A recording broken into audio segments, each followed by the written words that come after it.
Sejam bem-vindos, eu estou muito feliz. Hoje a gente está gravando o primeiro episódio do mês de março. Um mês estrelados por mulheres maravilhosas que vão estar aqui com a gente. Eu convido já aqui no começo a ficar com a gente no mês inteiro, porque vai ser uma mulher tão espetacular quanto a outra. Hoje é muito especial porque a gente vai falar sobre saúde feminina. A minha convidada é uma profissional de ponta, extremamente respeitada, e tenho certeza que ela vai trazer muita clareza para todas nós e para vocês, homens, que estão aí ao lado das suas esposas, suas namoradas, suas noivas, o que seja, para entender como funciona esse processo na vida de nós, mulheres, que é na verdade, eu imagino que seja um episódio como se fosse um rito de passagem para a mulher, porque, na verdade, ela acompanha ou abre o nosso momento, que é um momento muito especial para qualquer ser humano, que é a maturidade, o envelhecimento caminha junto. E nos dias de hoje, certamente, é muito mais especial, porque nós mulheres somos muito jovens e já estamos na menopausa. Eu estou caminhando e para mim vai ser bastante especial. Antes de deixá-la se apresentar, eu queria ler um poema. Posso? Rapidamente. O poema ele chama Estranhamento. Quem é essa na foto, no espelho? Eu nunca fui assim. Quem é essa que reage estranhamente? Eu não sou assim, mas começo a entender lentamente a grande lição desse tempo. Algo que eu supunha natural, no entanto, nem tanto. Entendo que é o tempo de aprender muito, lições exigentes da ação do tempo e da vida no corpo, na mente e no espírito. Sim, este corpo já não é aquele previsível amigo, a cabeça não é a mais conhecida e companheira, a paciência, pobrezinha, encolheu. Olha os maridos falando. O tesão, assustado, mudou-se. Desconheço os passos desse ritmo e trabalho para lutar, também para ceder. Percebo que há dois fluxos, o do tempo implacável, o da vida elegível. Eu escolho a vida, a gente escolhe a vida. Esse poema é da escritora e poetisa brasileira Maria Tereza Moreira, que fala sobre a passagem da menopausa e do envelhecimento. Lindo, né? Me reconheço bastante nele.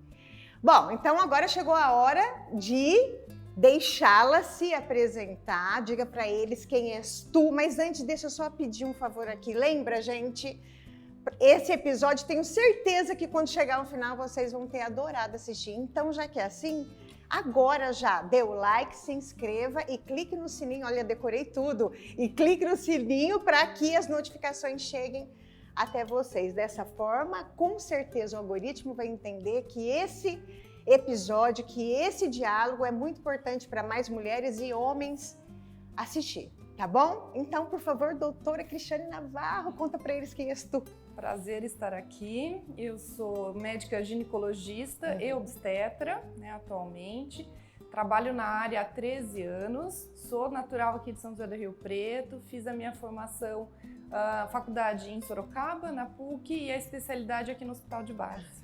Então, desde então, atuo na cidade. Tenho uma filha de 5 anos e sou casada com o Dr. Paulo, que é ginecologista também. Trabalha comigo o tempo todo. Né? E vocês trabalham na mesma clínica? Na mesma clínica. É uma clínica familiar, onde tem meu sogro, que é ginecologista, a sogra e a cunhada, que são dentistas. Então, é uma clínica muito familiar, bacana. A Clínica Colombo. E a sua filha chama? Isabela. E é verdade que eu fiquei sabendo que você fez 60 partos esse ano? Sim. Bastante, né? Na verdade, a gente fala na clínica que são 60 acompanhamentos familiares, né? Então, a gente trata dessa maneira. São famílias que nos escolheram para acompanhar desde lá do comecinho do positivo. Ao longo desse pré-natal, a gente mantém um contato íntimo via telefone, né? Então, essas pacientes sempre entram em contato quando necessário.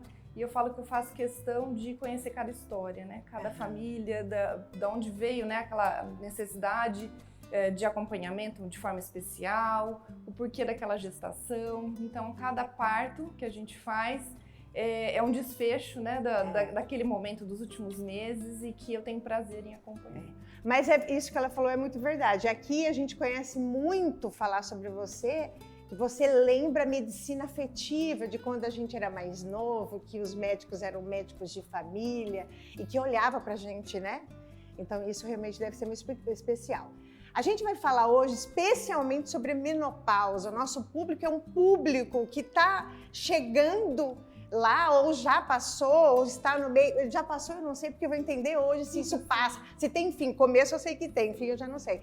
Mas eu acho que seria interessante, se for possível, que a gente conte a história da saúde feminina desde o nosso nascimento, de maneira bem breve, até esse grande ponto de inflexão que é a virada da menopausa na vida da mulher. Dá para falar os pontos principais? Eu falo que a ginecologista, ela atua na vida da mulher desde que a mulher nasce. Né? Cada fase tem uma necessidade de cuidado.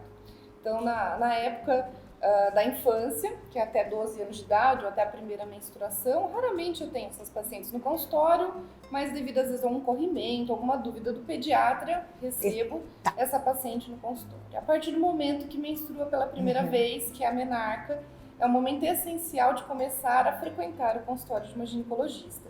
Hoje, graças a Deus, a sociedade, né, está mais ciente disso. Eu recebo muitas pacientes acompanhadas das mães para ter essa primeira experiência. Na adolescência, a gente tem alguns cuidados especiais em relação à anticoncepção, a como lidar com essa menstruação, o diagnóstico de algumas doenças iniciais. Depois a gente tem uma fase que é a fase reprodutiva, né?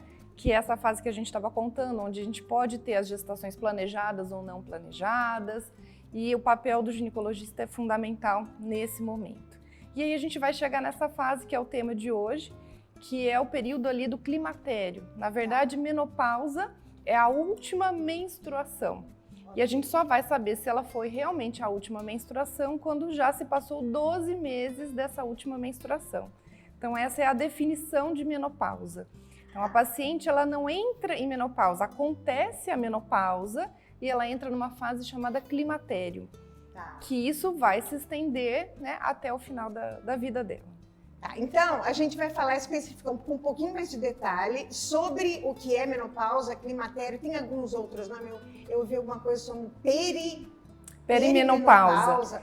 Daqui a pouquinho, mas então antes, vamos começar pelo um aspecto que eu acho que é um dos mais sensíveis, posso estar enganada, mas eu acho que deve ser um dos mais sensíveis para a mulher nessa fase, que é o aspecto emocional, psicológico. O que a menopausa provoca na mulher ou em algumas mulheres em relação ao comportamento? Qual é a delicadeza desse momento em termos psicológicos e emocionais para uma mulher? É muito frequente nesse momento a mulher que não está preparada, né, para esse momento, que não passa num acompanhamento médico com frequência, ou mesmo a não aceitação, né, daquele momento, a não aceitação da idade dela, gerar uma ansiedade, gerar um quadro muitas vezes depressivo. Né? Eu recebo pacientes dizendo, olha, não estava preparada para isso, eu não quero envelhecer, e eu estou me sentindo inútil, né? Frente à sociedade, frente ao marido, porque existe uma queda da libido muito importante em alguns casos, um aparecimento de rugas mais rápido, né? Então, uma não aceitação ao espelho. E isso gera um problema psicológico muito grande.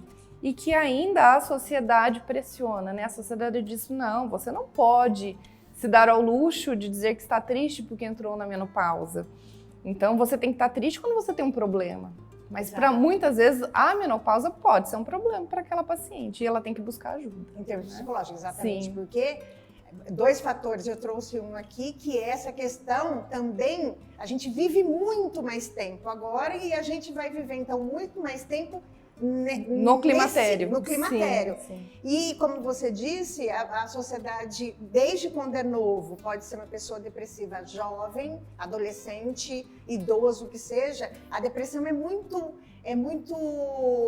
como que não é mal vista, que eu quero dizer, a gente não entende, a gente não alcança a depressão. Sim.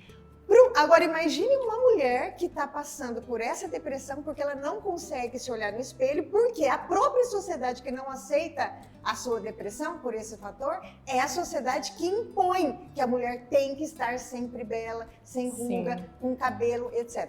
Eu imagino que realmente deve ser bastante importante esse processo, por isso que eu comecei por aí. Eu tenho 49 anos, daqui 6 meses eu faço 50 anos de idade. Eu acho que eu já estou no climatério, vou descobrir daqui a pouco quais são os sintomas e te falo quais deles eu já estou sentindo. Mas eu me sinto uma pessoa muito bem fisicamente falando, esteticamente falando, mas é claro que eu também tenho esse medo. Isso é natural que qualquer mulher tenha o medo da ruga que você falou, a ruga vai vir, porque isso diminui tudo, né? A ruga vai vir, a falta de libido vai cair lá embaixo. Então eu imagino que é. Mas como que você faz esse tratamento então? Quando você fala especificamente da questão emocional e psicológica, como que você trata essa paciente, esse aspecto dela? O primeiro passo num consultório ginecológico é acolher, né, essa paciente, explicar que faz parte daquele momento ali da vida dela. A grande maioria das pacientes entre 45 e 55 anos de idade aqui no nosso país vão passar por esse processo. Então, mostrar que faz parte ali daquele momento e que para que a gente consiga uma boa resposta, ou seja, ela encarar aquela situação nova, ela precisa de ajuda.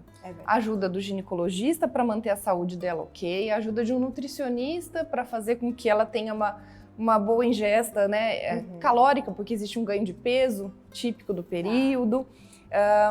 Um bom psicólogo para ajudá-la a entender, a aceitar e dar a volta, né, por cima, às vezes naquele sentimento ali de tristeza. Um bom dermatologista para ajudar a corrigir algumas coisinhas. Então, é um atendimento multiprofissional naquele momento é essencial para que a gente tenha um bom resultado. E vamos falar então agora de sexo. O que acontece com o sexo no climatério e na menopausa e pós-menopausa? Então, existe pós-menopausa. Sim. Eu descobri que eu estou na menopausa 1 ano depois. Isso. Tá, o que acontece com o sexo? Quais são as consequências da menopausa no sexo? Normalmente, a partir do momento que você interrompe a sua menstruação, a gente interrompe a produção dos hormônios esteroides, né, que são os hormônios que levam a gente ter o período reprodutivo. Então, automaticamente, essa queda vai gerando algumas consequências no organismo feminino. Tá. Uma delas é a diminuição da lubrificação vaginal. E isso faz com que a paciente apresente algum desconforto, dor muito típica ali no ato sexual. E eu falo bastante no consultório, toda paciente que sofre dor ali naquele momento, a hora que o parceiro buscá-la para ter relação, ela vai lembrar da dor da última situação e ela vai falar, eu não quero passar por essa dor, né? Em sã consciência, ninguém gosta de ter dor. Então, ainda mais um momento de prazer. Exatamente. Então, é uma coisa que não se mistura, né? E aí, nesse período, o ginecologista ele é essencial para ajudá-la. Existem produtos à base de hidratante, né, vaginal à base de água, que tem uma ação mais momentânea, que é o mais comum, conhecido pela sociedade. Existe hidratantes à base de ácido hialurônico, que é uma novidade no nosso mercado, com uma ação por 3 dias, então a paciente não precisa usar no ato sexual. Tem muitas ficam intimidadas, né, de contar para o parceiro que elas estão com aquele ressecamento. Então isso é um produto muito interessante, não tem nenhum hormônio, nenhum risco, né, para as pacientes. Mas você injeta? Dentro da vagina. Olha que legal. É um produto muito interessante que você injeta pós-banho, independente do dia que você vai ter relação sexual. Existem os cremes à base de hormônio de ação local para você injetar na vagina também. E existem alguns tratamentos à base de radiofrequência ou laser para a gente estimular colágeno dentro do canal vaginal. Então essa é a novidade maior que a gente tem no mercado. Então pacientes que logo no início dos sintomas que começarem a procurar esse tipo de tratamento vai ter um desempenho, né, sexual nessa parte de dor, de ressecamento maravilhoso. Neste caso, no sexo, esse é o principal fator ou tem algum outro fator? Existe a queda da libido, né, que é uma queixa de 80%, praticamente que nos procura no consultório, independente da idade, mas um pouco mais marcante nessa fase. Tento deixar muito claro que a libido feminina ela é muito complexa. Tá. Eu brinco que infelizmente, né, porque é difícil da gente corrigir. Mas a libido ela é composta de produção hormonal, que a gente já sabe que está em queda nesse período e é possível de se fazer uma correção. Mas a libido ela pode estar relacionada a uma rotina muito maçante, normalmente é um casamento já de mais longa data, né? Claro, Pacientes por volta de 50 anos de idade. Uma rotina de trabalho, às vezes mais exaustiva, que isso faz a mulher deixar o sexo em segundo plano. E também a não aceitação ao espelho. Então, olha, eu estou me sentindo mais enrugada, eu ganhei peso, eu ganhei cintura, minhas roupas já não me servem mais, os cabelos brancos apareceram. Onde já se viu esse seio crescer, gente? Tudo isso vai gerando, né, uma não aceitação ali, como o poema diz, né, no começo da nossa conversa. Isso faz com que ela fique mais intimidada ao tirar a roupa na frente desse parceiro. E isso leva a uma diminuição natural da libido. Se você falou aqui, a gente está falando sobre menopausa, mas eu achei interessante quando você fala, claro que a maior quantidade de pessoas que vão ao consultório com a libido baixa são as mulheres mais maduras. Sim. Mas não só elas. Isso vem acontecendo de maneira diferente hoje em dia ou sempre foi assim, as mais novas? Sempre foi assim. Eu tenho uma experiência, né, de 13 anos de profissão, não é tão longa, né? Tá. Mas o que eu noto é que existe uma geração, a partir dos 25, 30 anos de idade hoje, que ainda sofreu uma ação muito forte da sociedade, né? Uma sociedade mais machista, onde o adolescente ele poderia fazer um ato de masturbação, isso é aceito, né? A mulher jamais.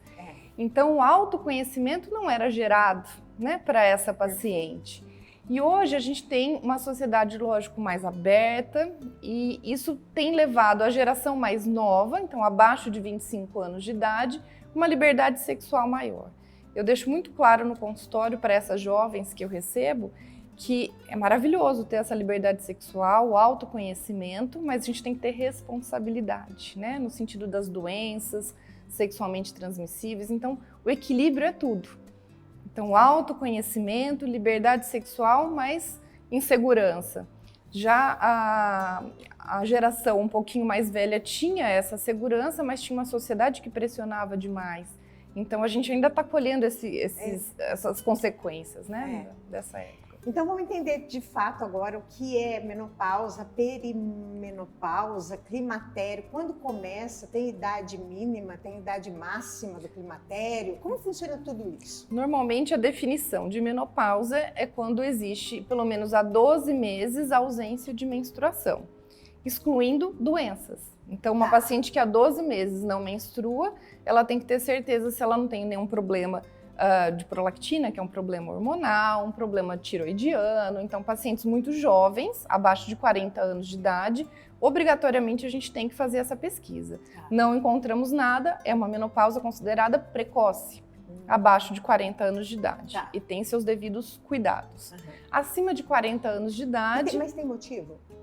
Existe motivo? Normalmente, baixa qualidade de vida, estresse, histórico genético, realização de quimioterapia para algum tratamento, são as causas mais comuns da menopausa precoce.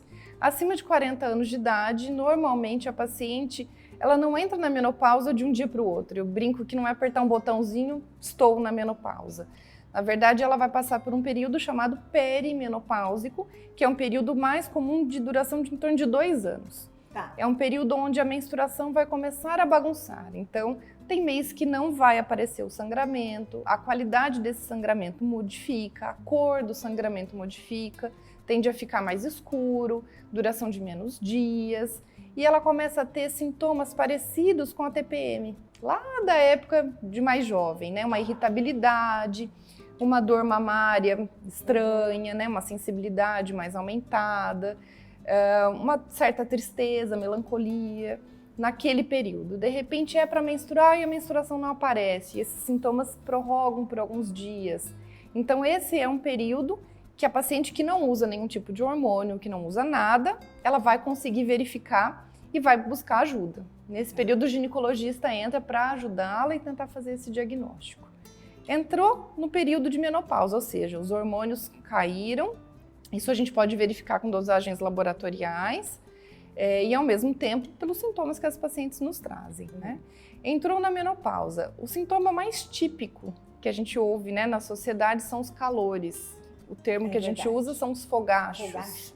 Né? O calor típico da menopausa, ele acontece sempre dessa região para cima. Ele é uma sensação, um calor, as pacientes relatam um calor mais melado, né? Que gruda embaixo do cabelo, existe uma ruborização de face, pode acontecer muitas vezes de madrugada. Então eu falo que um sintoma muito interessante é assim, a mulher com calor e o marido com frio. Porque normalmente os homens têm mais calor que as mulheres, né? O controle térmico dos homens é diferente. Então, a hora que isso começa a se inverter em casa, é um sinal, né? Então, algo pode estar acontecendo, né? Então, o marido lá coberto e a gente lá se abanando. Existem casos extremos de pacientes que levantam para tomar banho de madrugada. Então, são raras essas situações, mas existem casos extremos. E esse calor, esse fogacho noturno, leva a quadros de insônia, porque te desperta, é difícil fazer você voltar no seu sono mais profundo, e isso vai gerar grandes consequências na saúde da mulher. Já que você está falando, deixa eu te fazer uma pergunta aqui. Mesmo que você não tenha o fogacho, a insônia é um dos fatores? Sim. Ou ela só é a consequência dos fogachos? Não é extremamente associada. Ela pode acontecer principalmente num quadro de ansiedade. Né? Então, a insônia, ela pode aparecer nesse período, porque é um período onde a mulher ela tem normalmente um cargo de trabalho, né, com grande responsabilidade, por volta dos 50 anos de idade. Normalmente ela já tem filhos adolescentes ou até mais velhos, também existe uma preocupação ali. Então é uma associação de fatores e esse distúrbio hormonal acontecendo concomitantemente, isso leva a esse distúrbio de ansiedade que acaba levando a insônia. E esses sintomas que você relatou são da menopausa. Mas e antes da menopausa? Como eu sei que eu tô no climatério? O perimenopáusico, que é esse período de transição, climatério, mesma coisa, o climatério é quando a gente para de menstruar. Quando a gente para Isso, então de o nome menstruar. menopausa, tecnicamente, é a última menstruação.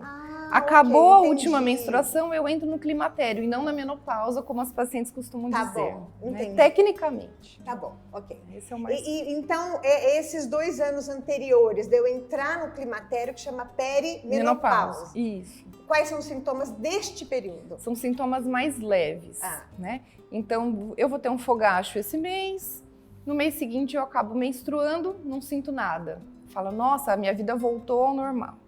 De repente, no próximo mês, eu vou ter uma queixa de uma mastalgia, uma dor na mama mais importante, uma cólica menstrual que eu não tinha, uma certa irritabilidade, vou brigar mais com o parceiro, e de repente a menstruação aparece. Né? Então, o período perimenopáusico são sintomas do climatério, mas são sintomas mais leves e de forma irregular. Tem mês que eles vão aparecer e tem mês que eles não vão aparecer. Qual é a idade mínima? Você falou que existe a menopausa precoce antes dos 40, então quer dizer que a partir do 40 eu posso entrar?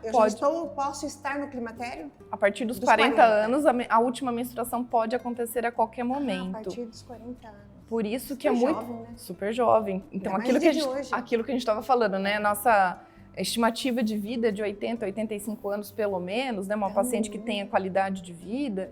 Então, praticamente metade da nossa vida a gente vai viver no climatério. Por isso, essa preparação para esse momento é extremamente importante. Nossa, a gente tem que fazer realmente uma revolução conceitual sobre a menopausa, né? As pessoas falam muito de reposição hormonal. O que é isso? Antes disso, deixa eu fazer uma pergunta por curiosidade. O que é menopausa artificial? Normalmente a menopausa artificial ela é provocada pelo uso de alguns medicamentos. Né? Hoje em dia ela é utilizada, por exemplo, em pacientes que têm endometriose. Então a gente precisa parar de estimular os focos de endometriose, cancelando aquela menstruação da paciente. Então a menopausa artificial nada mais é do que parar essa menstruação, parar o estímulo... De maneira ativa. Ativa. Tá bom. Né? É muito comum também pacientes que tiveram câncer de mama, jovens antes delas estarem na menopausa, pacientes acima de 30 anos de idade, onde é realizado o tratamento para aquele câncer de mama, é entrado muitas vezes com quimioterapia, e por 5 anos entra-se com alguns hormônios específicos para que bloqueie a produção natural dela, para que a gente tente não fazer esse câncer retornar. Então, a menopausa artificial são algumas situações. Câncer, a maior parte das... Já que você falou no câncer, por que o câncer de mama, ele tá neste período, na maior parte das vezes? A frequência, né, maior dele é nesse período de climatério, entre 40 e 60 anos de idade, a faixa etária mais comum do câncer de mama. Existem vários tipos de câncer de mama, mas existem alguns mais ligados, né, com receptores hormonais. Então, quando a gente tem uma queda do estrógeno, existe uma chance daquela célulazinha que está ali se exacerbar, se multiplicar de forma errada e vir a desenvolver o câncer de mama. Entendi. Então, está muito relacionado à produção de hormônio. Isso. Uma pessoa que não tem útero, uma mulher que não tem útero, teve que tirar por algum fator, como que é a menopausa na vida dela? É muito diferente da gente? Normalmente não. Então, a paciente que fez uma retirada de útero e permaneceu com os ovários, a única diferença é que ela não vai perceber uma irregularidade menstrual porque ela não menstrua mais. Tá. Mas muitas vezes ela vai buscar o atendimento pela presença da ansiedade, dos fogachos, então o quadro é muito parecido. Como que a gente vai ter certeza se ela está nesse período de menopausa? Lógico, entrevistando essa paciente, né, para saber a respeito dos sintomas, e a gente pode dosar um hormônio específico, onde eu vou conseguir descobrir se aqueles ovários já entraram em falência, se eles já pararam de trabalhar. Uma mulher na menopausa pode engravidar? Se ela estiver no início ali de menopausa, então normalmente os primeiros 2, 3 anos, e tiver uma boa qualidade de vida, uma boa saúde, ela pode engravidar através de fertilização in vitro com óvulos doados. Porque a partir do momento que você entra na menopausa, todos os seus óvulos se esgotaram. Perfeito. Então a gente já nasce com a quantidade original de óvulos e a gente vai gastando ao longo da vida. Por isso que tem pacientes que com 42 acabou o estoque e tem pacientes que só com 55 vai terminar o estoque. Então existe uma variação ali. Qual que é a idade máxima já constatada de uma pessoa entrar na menopausa? Não existe o limite, mas a gente sabe que passou dos 55 anos de idade, existe uma exposição exagerada daquele organismo aos hormônios femininos. Portanto, aquela paciente tem um risco aumentado para câncer de endométrio, câncer de útero, câncer de mama. Então, é super importante, eu falo que a gente estar sempre na média, né? Então, o caminho do meio, equilíbrio. Isso, o equilíbrio, é o nem sucesso. Nem muito jovem, nem se muito, for possível, mas também não ser muito tarde. Sim. Porque é muito interessante. Vamos falar então dos famosos hormônios, reposição hormonal. Quem pode? Primeiro, quais são esses hormônios que são repostos? Qual é a mulher que pode? E se ela pode, como que funciona isso? E a mulher que não pode? Quais são os benefícios que eu vou deixar de ter dessa reposição? Sim, a reposição hormonal é algo bastante discutido, né, na sociedade. Por volta de 20 anos atrás, a gente teve um trabalho científico muito grande chamado WHI. E nesse trabalho foi verificado na época, eu lembro que foi uma bomba para a sociedade, uma notícia, de que a reposição hormonal poderia gerar câncer. Câncer de mama, principalmente. Nossa, você já deve ter ouvido falar disso. Então, era uma época que a indústria farmacêutica estava começando a lançar a reposição hormonal, estava todo mundo se apaixonando pelos resultados, porque são resultados rápidos, e aí veio esse artigo científico dizendo, não, vamos tomar cuidado. Eu lembro que foi uma época que eu estava entrando na faculdade, e isso foi jogado, né, para a sociedade, assim, vamos interromper tudo. Então, a partir dali, os novos estudos foram surgindo e reavaliaram esse WHI, esse estudo específico, e viram que ele tinha alguns vieses. Ou seja, ele tinha avaliado pacientes com várias circunstâncias de uma forma unida. Então, não era um artigo científico de muita confiança. Tá bom. Então, ele já caiu por terra e aí a gente começou a avaliar outras coisas. Na época, eu lembro que tinha o uso de soja, né? Que é a isoflavona, que é um produto que a gente libera da soja. Até na faculdade eu fiz um trabalho científico em relação a isso. Nem sabia que eu ia ser ginecologista ainda. E foi muito interessante. E é bom mesmo? Na época, era uma das melhores opções que a gente tinha de forma fitoterápica. Fitoterápica. Hoje a gente ainda tem, mas a gente tem outras opções no mercado.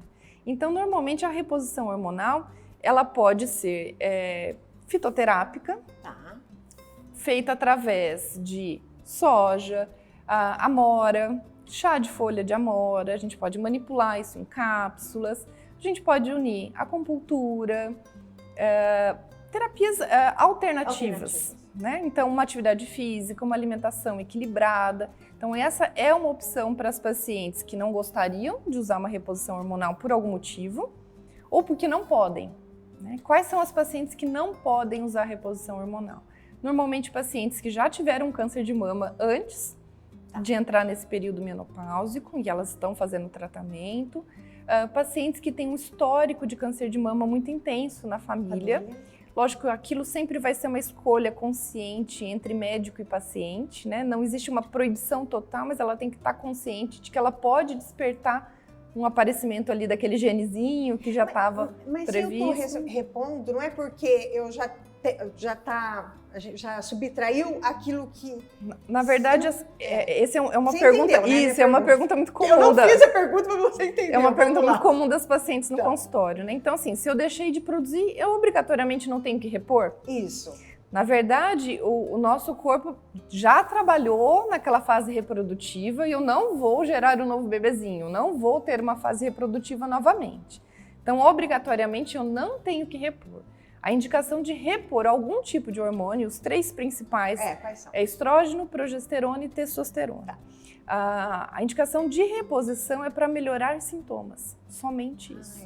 Então, a paciente que consegue passar por esse período, e existe uma porcentagem de 20%, 30% que passa sem ter sintomas, principalmente os fogachos, essa irritabilidade muito grande, a gente não precisa repor hormônios. Então, quer dizer que os hormônios, eles estão aqui para me ajudar a passar pela fase reprodutiva, quando é natural, está em mim, e a reposição é, se eu puder, para diminuir o desconforto. Mas não o desconforto, por exemplo, estético, não tem nada a ver? Se a gente não me ajuda em nada esteticamente? Não. Por exemplo, se a gente tiver um quadro de ansiedade isolada, tá bom. Ansiedade com uma insônia, eu vou repor hormônio? Eu vou passar um ansiolítico, eu vou mudar o estilo de vida dessa paciente. A indicação principal para a reposição de hormônios hoje é fogacho. Então, a gente sabe que o fogacho dificilmente ele é controlado com outras coisas. Mas aquela paciente que tem contraindicação, ela vai ter que partir para acupuntura, para outras coisinhas alternativas para ela passar por essa fase. É eterno esse fogacho? Não. Normalmente nos primeiros 5 anos de menopausa que a gente tem os sintomas de forma mais intensas. Né? Depois disso, a mulher começa a reagir de forma melhor.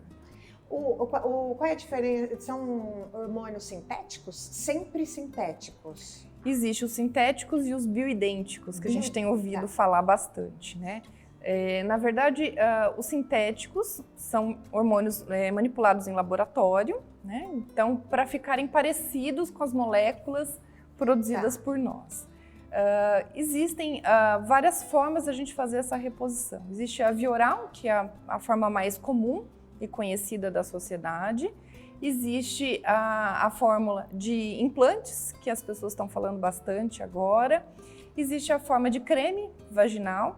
Existe a forma transdérmica, que é manipular o creme à base de hormônio e fazer uma absorção pela pele. Qual a diferença entre eles? Uma paciente que tem útero e entrou na menopausa, ela sempre tem que repor dois hormônios ao mesmo tempo, estrógeno e progesterona. Então, a progesterona sempre vai proteger aquele útero para que ele não tenha o estímulo do estrógeno e volte a menstruar, por exemplo. E volte a ter multiplicação de células de forma errada para aquele período. Então, uma paciente que está fazendo reposição hormonal e apresenta sangramento é um motivo de alerta e buscar atendimento médico. Não é correto voltar a menstruar com a reposição hormonal. E existem reposições também à base de testosterona, que a gente consegue ter uma melhora de ganho de massa, magra, né, massa muscular, maior disposição, melhora da libido. Então, é um pacote de coisinhas. Então, esse pacote que você acabou de falar agora é o pacote que eu mais escuto, a ansiedade da mulher. Tá certo, o fogacho não precisa nem falar. Fogacho é fogacho, a gente tem que acabar com ele mesmo. Mas quando eu te perguntei para que a gente faz essa reposição, foi muito em relação a tudo que você falou agora, que é libido, que é massa muscular, que é disposição, vivacidade. Sim. Qual é o dono desse? Qual o hormônio que é o dono desses sintomas? É a união dos três. É sempre a união dos três. Sim. Então tem mulher que realmente não vai poder, por causa de um deles ela não é compatível dentro do processo dela. Tem muitas mulheres que passam na pele, não é? Manda fazer na farmácia. Toda mulher pode isso? A via transdérmica normalmente é uma via para a gente fugir da parte estomacal. Então, às vezes, você tem uma gastrite, já toma outras medicações, né? Ou se você tem uma passagem hepática menor quando você faz via transdérmica. Então, se essa paciente, por exemplo, tem colesterol e triglicérides altos, a gente também tem que fugir da via oral. Então, é sempre individualizado, né, essa avaliação. Em relação aos implantes hormonais, a gente tem ouvido falar muito chip, né? A palavra chip. É um termo que a sociedade acabou criando, não é um termo médico. A gente tem que ir com muita cautela em relação a isso. A Sociedade Brasileira de Ginecologia, né, que estuda a menopausa, que coloca protocolos, né, para que a gente siga, ainda não é favorável a esses implantes. A gente tem algumas marcas aqui no nosso país que eles vendem como uma ideia do chip da beleza, que é algo individualizado. Mas a gente tem que tomar muito cuidado com a qualidade do que é feito esses produtos.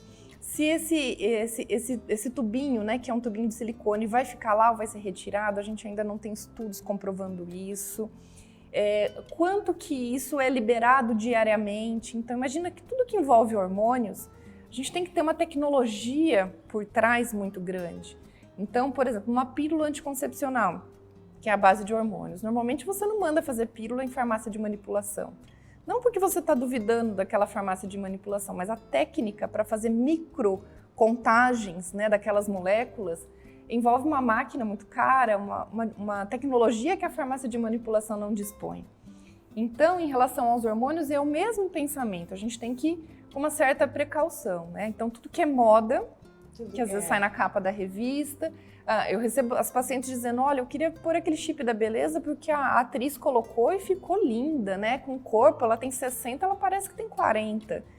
Então, assim, até que ponto vai ter benefício futuramente para essa paciente? Não vai ter consequências em relação à doença? Sem contar que essa atriz, ela pôs o chip da beleza, mas ela tem tempo para fazer academia todos os dias, fazer, como chama os procedimentos estéticos no rosto, no corpo. Exatamente. Ela trabalha com o corpo. Exatamente. Então, às vezes não é o chip da beleza que faz a mágica. Que ela está traduzindo aquela beleza dela.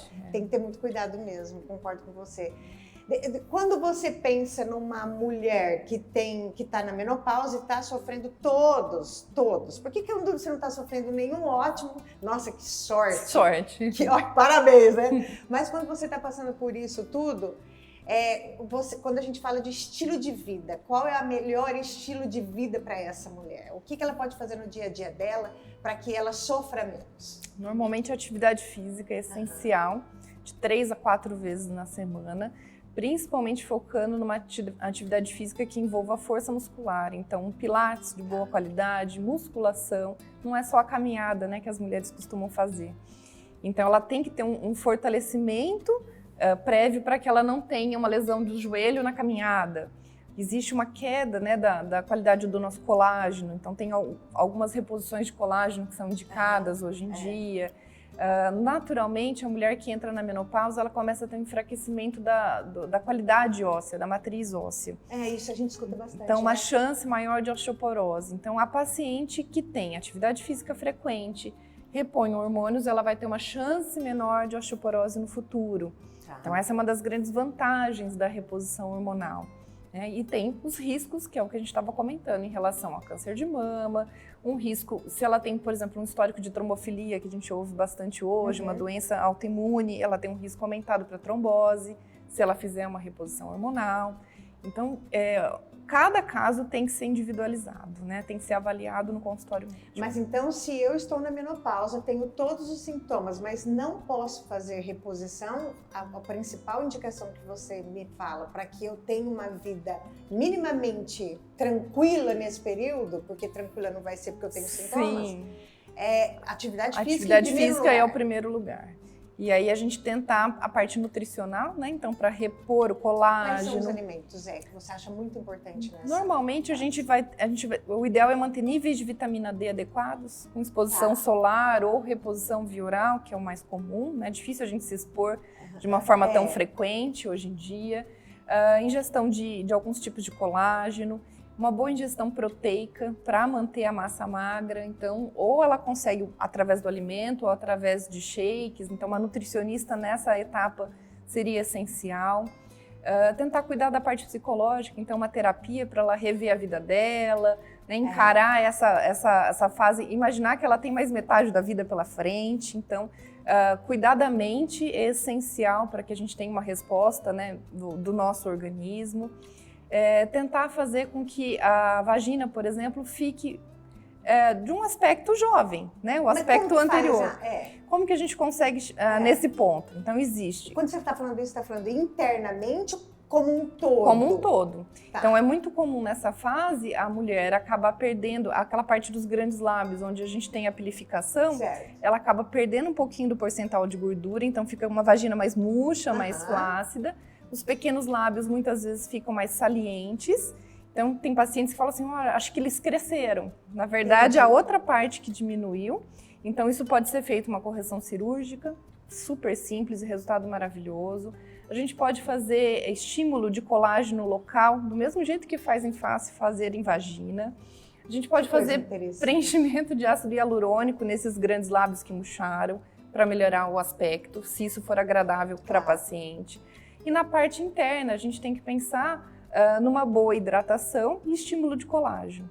Então, a gente pode usar aqueles cremes que a gente estava conversando desde lá do começo, a gente pode usar as técnicas, né, de laser e de radiofrequência, que isso acaba tendo um resultado muito interessante, e até pacientes que não podem usar nenhum tipo de hormônio, essa é uma técnica bastante indicada. E pensando no canal vaginal, a gente tem que pensar na saída ali da urina, né, da uretra. Então, pacientes costumam ter muita infecção de urina nesse período, pelo ressecamento. Então, a gente não vai tratar só o canal vaginal pensando em atividade sexual. Certo. A gente vai tratar pensando em saúde, né, pensando em promover uma qualidade de vida para essa paciente. Muito, muito interessante. Eu acho que muitas mulheres vão gostar de ter ouvido isso, porque essa semana, nós somos mulheres, maduras, adultas, essa semana eu estava conversando com alguém, não lembro agora, e ela falou, eu mesmo me depilo. Poxa, não tá legal, eu não tô gostando do que eu tô vendo. Então tem como ir atrás e tentar resgatar rejuvenescer, esteticamente falando. Autoestima é tudo, né? Porque em tudo, né? Em tudo, é verdade. Curiosidade pura, quando a gente fala de menopausa, a gente liga a mulher. O homem, qual é a relação? O homem passa por tudo isso também ou não? Não. O termo técnico é andropausa, né, que a gente já ouve na sociedade tem um certo tempo. Na verdade, os homens passam... a fertilidade deles permanece praticamente intacta até os 65 anos de idade. Então, a partir dos 65 anos de idade, já tem estudos mostrando, não que ele não vai ser fértil, mas uma chance maior de fragmentação do DNA daquele espermatozoide, de alterações genéticas no bebezinho. Então, até os 65 anos de idade, se ele for um homem saudável, boa alimentação, atividade física, ele vai ter uma reprodução ok. E aí toda a performance continua a mesma. Por isso a grande briga, né? Então a mulher entra num processo de recessão, né? De diminuição ali do desejo sexual, e o homem permanece. Então o casal ele tem que entrar em acordo, né? Nesse momento. Gente, os homens têm que amar muito as mulheres, presta atenção em todos os nossos momentos. É muita coisa, gente. Mulheres são de fases, né? Mulheres são de fases, olha que coisa. No consultório, e por acaso em algum momento mudou? Hoje, no meu consultório, tinha mais mulheres grávidas do que na menopausa. Agora é mais menopausa. A sociedade mudou? Ou isso continua igual? Eu acho que depende do foco do ginecologista. Também, né? Claro. Tem muitos profissionais aqui na nossa cidade atendendo só a parte ginecológica e deixando obstetrícia para quem está mais focado nisso. A medicina ela tem se subdividido, né, subespecializado, então a gente acaba se dedicando a algo que a gente mais gosta, mais se identifica. No consultório, como nós somos 3 ginecologistas, né, e obstetras, a gente tem se dividido nas especialidades. Então, eu brinco que os meninos ficaram mais com a parte cirúrgica, a parte robótica, de endometriose, correção de incontinência urinária, também fazem os partos. Eu fiquei com um pouquinho da parte de obstetrícia, mas com um volume menor, mais focado, né, nesses casos, e com essa parte aí de menopausa, a parte estética. Então eu tenho feito correção, né, da parte estética da vagina desde a adolescente, que nunca iniciou uma vida sexual, mas já é encabulada com o formato da vagina dela, e a gente já consegue corrigir antes que ela tenha algum distúrbio sexual. E quando você faz essa correção estética, você está dizendo desses procedimentos que a gente falou? Sim, sim. Cremes... Laser, a gente tem a máquina de laser no consultório. Você faz tudo lá? A gente faz tudo no consultório. Que interessante. Tem algumas situações que são cirúrgicas, que a gente precisa de um anestesista, né, presente, então a gente vai para o hospital, mas a grande maioria dos procedimentos a gente consegue fazer no consultório. Tem uma pergunta que é o seguinte: doutora, por que o seio aumenta com o tempo? Por que esse seio vai aumentando? Só vai aumentando? Dá para explicar por quê? Na verdade, existe uma porcentagem da mama constituída de glândulas e uma porcentagem constituída de gordura. Então, é muito comum quando a gente vai caminhando para a menopausa, a gente vai ficando mais velha, a gente ganha peso naturalmente. Então, uma porcentagem de gordura você acaba ganhando na mama, então naturalmente ela pode aumentar. E existe uma mudança de textura dessa mama. Conforme você diminui a sua produção hormonal, a parte glandular vai atrofiando. Então essa mama costuma ficar mais flácida, mais caída. A única vantagem nesse sentido é mamografia, porque a mamografia ela fica melhor de ser avaliada pelo médico quando a gente tem essas características da mama. Mas todo o resto é ruim, né, para a mulher. Você falou da mamografia, ela é importante mesmo para qualquer mulher, especialmente depois da menopausa? Especialmente. E é só esse que a gente tem que fazer? Atualmente a gente tem ultrassom de mamas, mamografia e ressonância de mamas. Ressonância é o exame de ponta que a gente tem hoje, um custo muito alto, por isso a gente não consegue fazer de rotina e rastreio. Acredito que futuramente a gente vai caminhar para isso. E a mamografia é o exame especial para a gente diagnosticar microlesões em relação a câncer de mama, até 2 anos do diagnóstico feito por um ultrassom. Portanto, a mamografia não pode ser substituída pelo ultrassom, que é a pergunta mais frequente. E tem algum outro exame que é importantíssimo para a mulher que está no climatério ou na menopausa? Se ela permanecer com o útero, né, manter Papa Nicolau em dia, ao menos até 65 anos de idade, e fazer um ultrassom para ver se a espessura interna daquele útero está respondendo de forma adequada, ou seja, ele não está crescendo, não está aumentando, principalmente se ela usa hormônios. A paciente que faz a reposição não pode deixar de frequentar o atendimento médico. Qual a diferença de uma mulher que não tem sintomas durante o climatério nem na menopausa e não vai ao ginecologista, e da mulher que também não tem, mas vai, pela idade sabe que está e vai? Qual é a diferença dessas duas mulheres no dia a dia? Normalmente a mulher que tem o conhecimento, né, da situação que ela está em numa consulta, a gente faz esse bate-papo e ela começa a aceitar, né, tudo aquilo. Ela normalmente é uma mulher mais bem resolvida, com o espelho, ela é mais bem resolvida sexualmente, ela vai conseguir ter uma lubrificação vaginal com as orientações passadas na clínica, ela vai manter a saúde dela em dia, ela vai ter ideia, né, de que ela está sujeita a um risco maior de infarto, de AVC, por aquele período ali que ela está passando, um risco maior de câncer de mama, então ela vai atualizar os exames. Então não é o fato de não menstruar mais que eu não preciso ir ao ginecologista. O ginecologista ele é o clínico da mulher. A gente cuida de todas as outras coisas. Ou seja, é extremamente importante. Sim. O nosso podcast, ele chama Bossa Nossa. E a palavra bossa tem inúmeros significados, dentre eles aquele que, aquela qualidade, algo especial que torna aquilo ou a pessoa única. Para você, qual é a bossa de uma mulher que passa pela menopausa de uma maneira tranquila, feliz? Qual é o que dessa mulher? Normalmente é aquela mulher que se conhece, que se aceita. Esse eu acho que é o passo fundamental. Se ela vai repor hormônios ou não, se ela tem indicação ou não, isso não vai determinar a qualidade de vida dela extremamente, principalmente o lado psicológico, né? Então, se ela se aceita, olha, eu vou ficar com o cabelo branco porque tá na moda, né? Agora, novamente, essa aceitação, não. Eu vou pintar mesmo e eu vou encarar isso numa boa. Isso é um pequeno detalhe. Mas é um detalhe extremamente importante para que ela se olhe no espelho, se aceite e fala, peraí, tem metade da minha vida pela frente, eu vou curtir, né? E eu continuo tendo uma vida sexual, eu vou curtir meu casamento, eu vou curtir meus filhos, netos futuramente e assim por diante. É isso aí. Aceitação. Aceitação, essa é a bossa. Então, doutora, eu adorei, mas antes da gente se despedir aqui, eu queria que você deixasse uma mensagem tanto para as mulheres que estão entrando nessa fase, quanto para os homens que as acompanham. Se você puder deixar esse recado para eles, a gente está no mês das mulheres, eu acho que esse é realmente um dos fatores, por isso que eu quis começar com você, porque eu acho que esse é um tema muito, mas muito importante para a nossa saúde mental. Muito mais e também, ou igual pelo menos, a nossa saúde física. Então, se você puder deixar um recado. Um recadinho para os homens, isso, né? Compreendam as suas esposas, ofereça ajuda, acompanhe na consulta no ginecologista, vocês vão acabar entendendo a parte técnica e vão começar a ajudar de verdade as suas parceiras, né? Ao invés de criticá-las, cobrá-las, né? Então, a companhia na consulta eu acho que é essencial e vocês serão bem-vindos lá no consultório. Em relação às mulheres, o recadinho é: busque atendimento. Não tenha vergonha das suas queixas, principalmente a queixa em relação à libido. Seja um ginecologista homem ou mulher, estamos preparados para recebê-los e acolhê-los.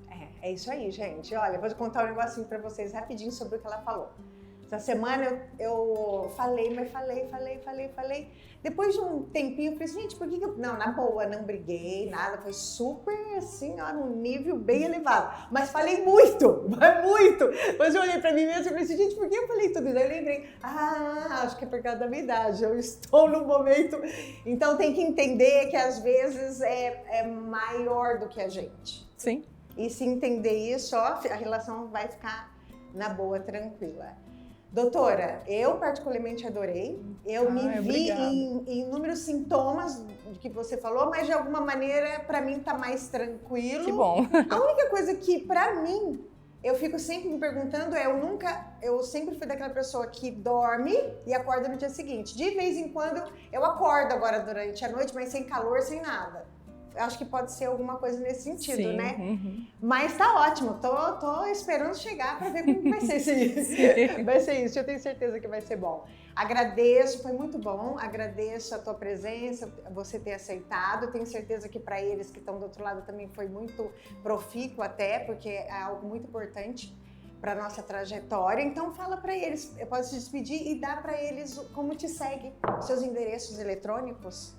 Eu atuo na Clínica Colombo, que fica aqui em São José do Rio Preto, na região central. Tenho meu Instagram, que é @doutora Cristiane Navarro. Quem precisar entrar em contato, sempre fico atenta às mensagens, estou à disposição. Lá coloco bastante conteúdo para esclarecer algumas dúvidas do dia a dia de um consultório ginecológico. E as suas consultas só físico ou online também? Física e online, né? Física Com online. essa situação da pandemia, a gente teve que se adaptar e foi continua, legal. Né? Foi acho que a medicina agora vai continuar com essa mudança. Que bacana. Então, porque a gente fala com muita gente que não é daqui. Sim. Então, se alguém tiver interesse, é só saber que tem as consultas online também. Bom, eu agradeço imensamente vocês terem ficado até o final. Vocês lembram que quem patrocina o podcast Bossa Nossa é a Mãos da Terra. A gente está no estúdio da Mãos da Terra, uma marca linda, maravilhosa que eu amo muito, tá certo? Então, um beijo para vocês. Não esquece agora no final também, se vocês não fizeram isso lá no início, aperta o sininho, se inscreva e dá um like para chegar para mais gente, tá bom? Beijo para vocês e até o próximo episódio. Tchau, tchau.